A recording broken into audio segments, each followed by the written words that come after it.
Paolo Banchero signed a max deal with the Orlando Magic. Paolo Banchero has signed a max deal with the Orlando Magic worth up to $287 million for 5 years with a player option for 2020-2031. This was an incredibly stupid move by Orlando. Paolo Banchero is overrated.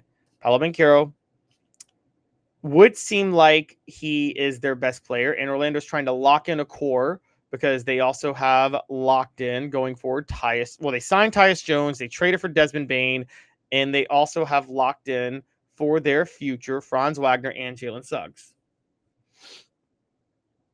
Here's the problem. Banchero was the Magic were worse with Banchero this past year than they were without him. Banchero, as we know, missed a good portion of the season, 36 games, due to an injury.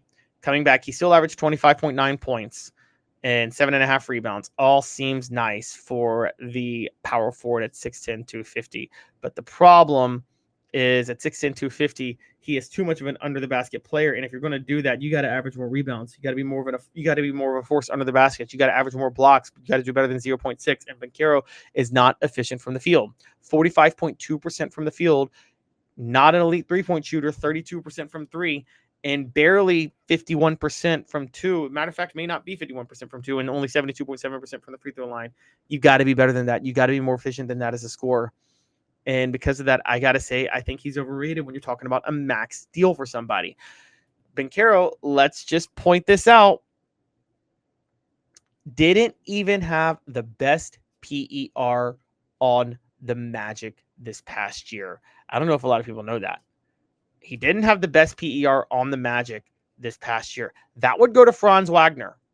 Okay. Franz Wagner had a 20.1 PER and Banchero had a 20 PER. Franz Wagner, had a better value over replacement, 2.6 to 2.2, had a better box plus, Banchero had a better box plus minus at 3.5 to 3.1, but Banchero had more win shares, 5.6 to 3.5. That part makes sense. He played more games, but also better win shares per 48 minutes at 0.133 to 0.106. Wagner averaged 24.2 points, while Banchero averaged 25.9. Sure, he averaged fewer rebounds. Sure, he averaged fewer assists, but he only averaged 0.1 fewer assists, and he also averaged 0.5 more steals, and he was a much more efficient shooter, as he was 53.5% on 2-point shots, 87.1% from the free throw line, 46.3% from the field, as opposed to Banchero's 45.2%. Sure, his 3-point shooting was bad at .295 this past year, but Banchero's wasn't much better at .320. And as a result, Wagner actually ended up having a better true shooting percentage at .558 to .551. Now, do I honestly think Banchero is better, that Wagner's better than Banchero? No. I think fully healthy, Wagner or Banchero would be the better player, but you can't ignore those results of what went into the team last year. Also, you have to point this out, and I kind of led with this.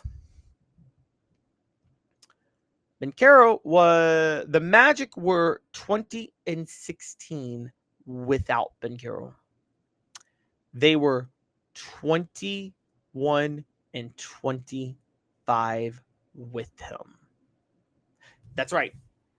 The Magic were 20-16 without Banchero and 21-25 with him. The narrative of this year's Orlando Magic is one that tried to mirror the narrative of the Orlando Magic their first year without Shaq in 96-97 with Penny Hardaway.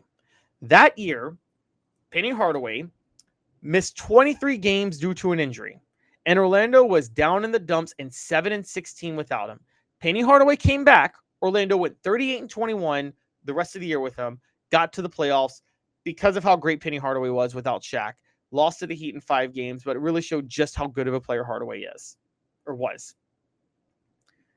That's the narrative that they tried to sell with Banchero.